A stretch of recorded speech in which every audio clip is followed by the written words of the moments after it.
Xavier. Hello. Could you present yourself? Tell me a bit about yourself. My name's Xavier. I'm nearly 60 years old, and I've been working till now in a music school as a secretary. And in parallel, I have my NGO, we can say that kind of name for my organization called Sao Mai, who look after street kids from Vietnam. They come to learn bakery in Brussels. Wow, and I know that this started 30 years ago, maybe. Can you Nearly, yeah. tell me a little bit about how it started? So Uh, before starting Sao Mai, I went to India and to Cambodia, um, and I look after street children of in India, and I teach language to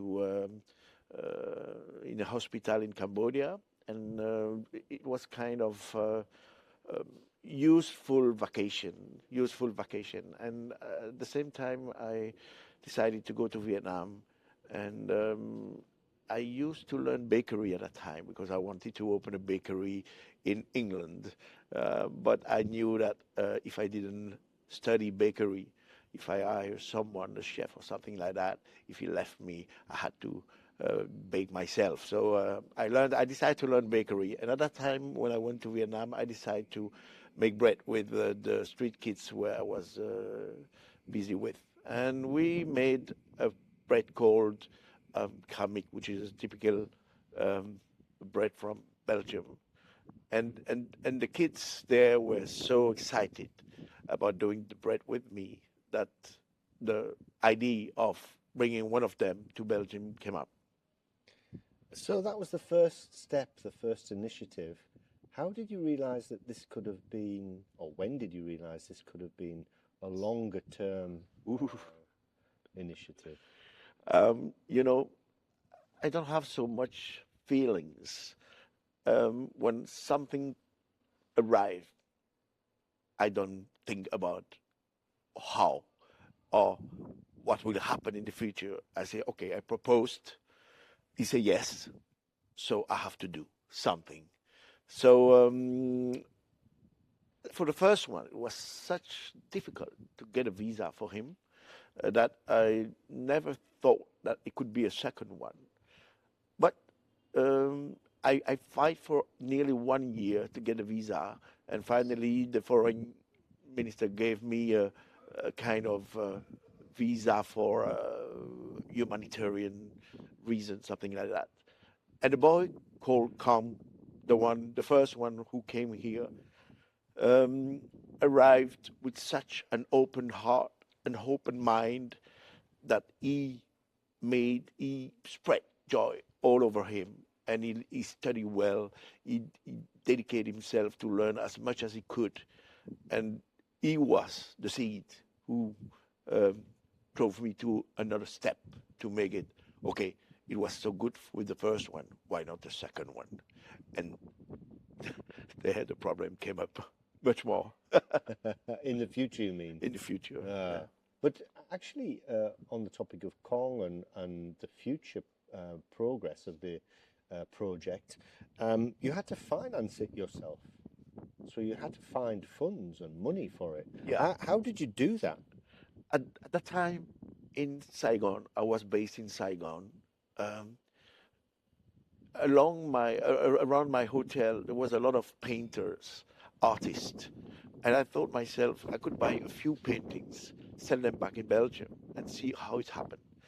And though we decided to choose, there were copies of paintings, so something very easy to sell in Belgium, not the Vietnamese painting, which is more difficult, but copies. And I bought 9 paintings. I remember that 9 paintings, and the 9 paintings were sold so easily. So I told myself, okay, I found. When I proposed to come, the first boy who came, I didn't I didn't know. I had no idea how to get the funds to support the everything, because if I proposed, I had to pay for everything: the ticket, the papers, the clothes, the phone, everything, because they're poor. They didn't have anything. So with the painting, I got the money and said, oh, okay, it's not a bad idea. And for the further 10 years, I managed to buy and sell paintings. And after that, um, I focused on a new product. I decided that I could merge some Belgian specialty with Asia. And I thought about, of course, the speculoos, the very famous speculoos. And I asked to a famous car, carver donc, to make the mold for the Buddha face.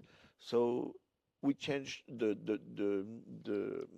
we changed the model of the biscuit, and we made a Buddha face biscuit. And the people enjoy very much. And one day I asked to a very reputed chef about changing the taste. And that chef, whose name is quite famous, called Sang Un de Jean, who is quite famous in Belgium. And he told me immediately, curry vert de Thailand, green curry from Thailand. I said, you're right. And we found the powder, we mixed it, and he had an immediate success of that biscuit. And now we have 7 different curries, and we have lemongrass, speculoos. And after that, I also realized that I had a good fruit, candy fruit, and we decided to bring them back and chocolate them in Belgium, and we sell that.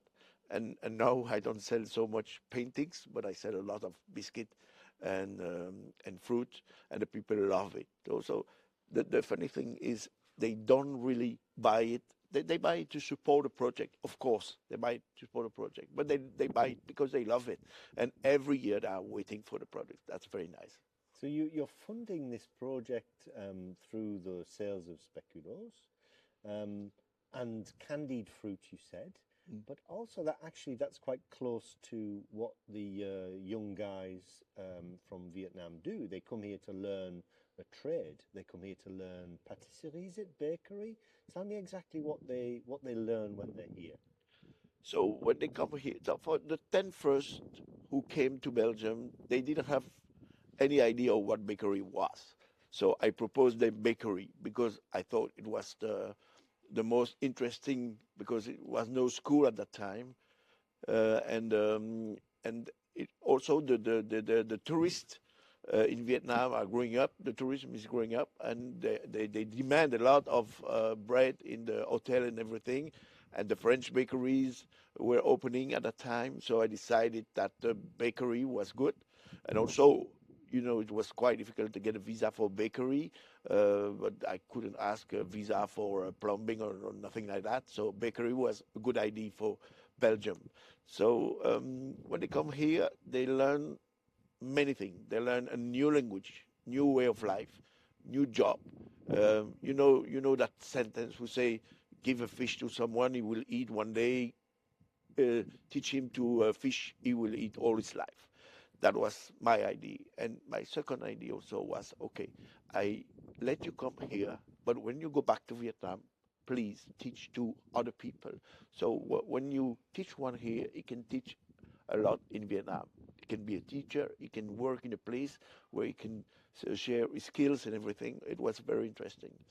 And so I think most of them, nearly all of them, learn about that, about skills, about the language, about working in Europe.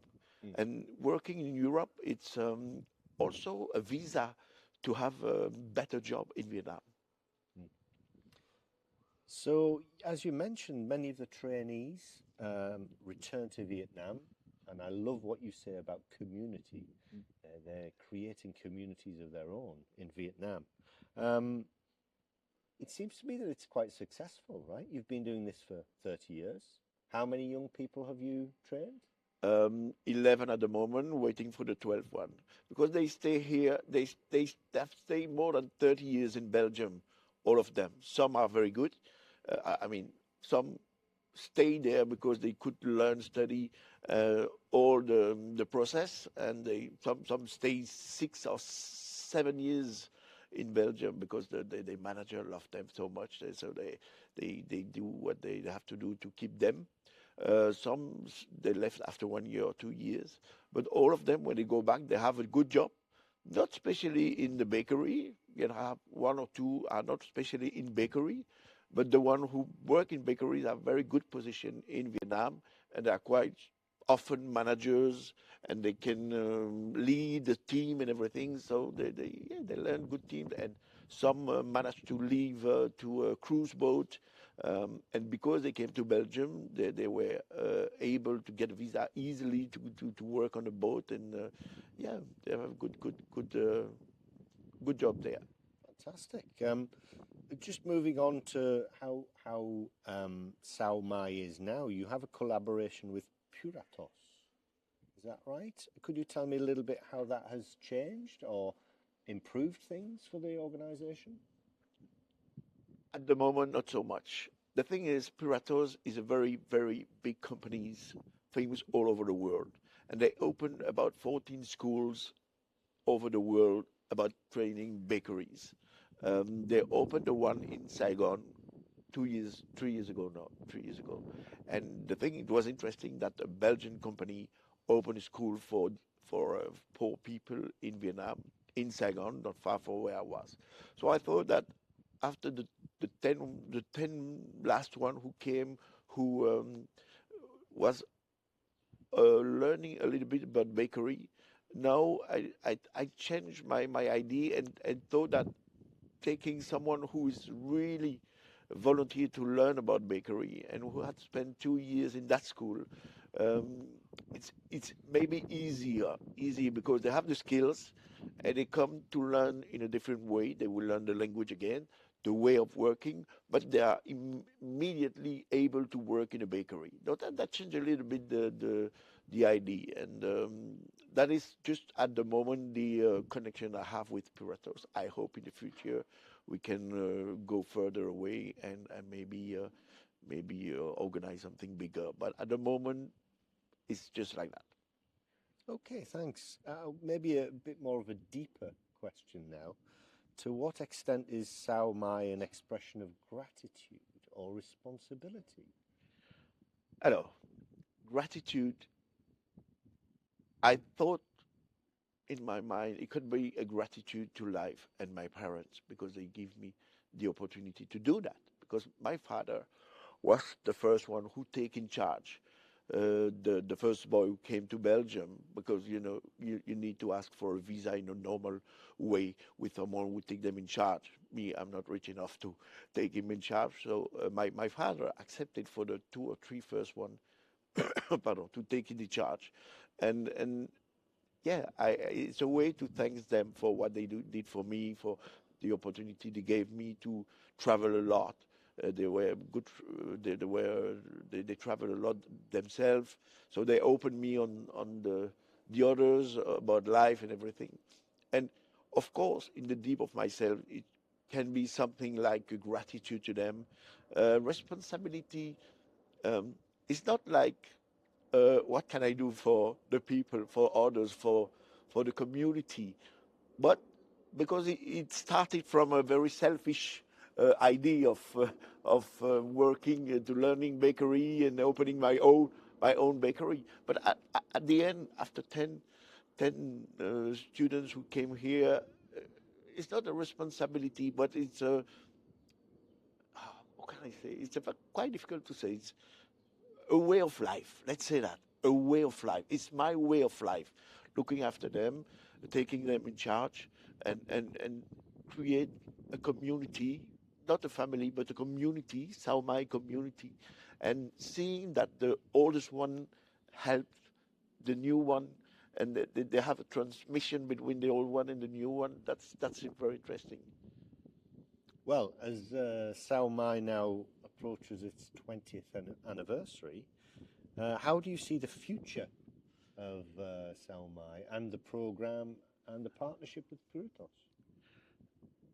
That is quite difficult to say because at the moment, that school, the new school, the Belgian school, has 2 years teaching. So that means every year I can have a new one coming here for 1 or 2 years. So this new one, this new partnership, give me only 1 or 2 years for them, not 5 or 6 years like before. So if they stay, they stay. They will stay 1 year or 2 years and have to go back. But that means much more money because they will come one every year and having two together. two together, and yeah, it's a bit at the moment it's not clear yet. So I still have to check with that company how we can go further and in what way and in what way and in what kind of money or something like that. Yeah. So, well, my final question is, Xavier, thank you for your time today. Uh, when and how can we buy the beautiful and delicious speculoos? Uh, so this is a special product, so for special occasion. So the speculoos are made only in December. You can only find them in contacting me. So you probably will put my We'll, email, something like that. we'll And the fruit they are sold for Easter and for December also in December, so we can buy them at that time. We'll Voilà. certainly put the links in the description so people can find them. Mm. Thank you very much, Xavier, for your time. With It was great pleasure. to hear about Sao. Bye bye.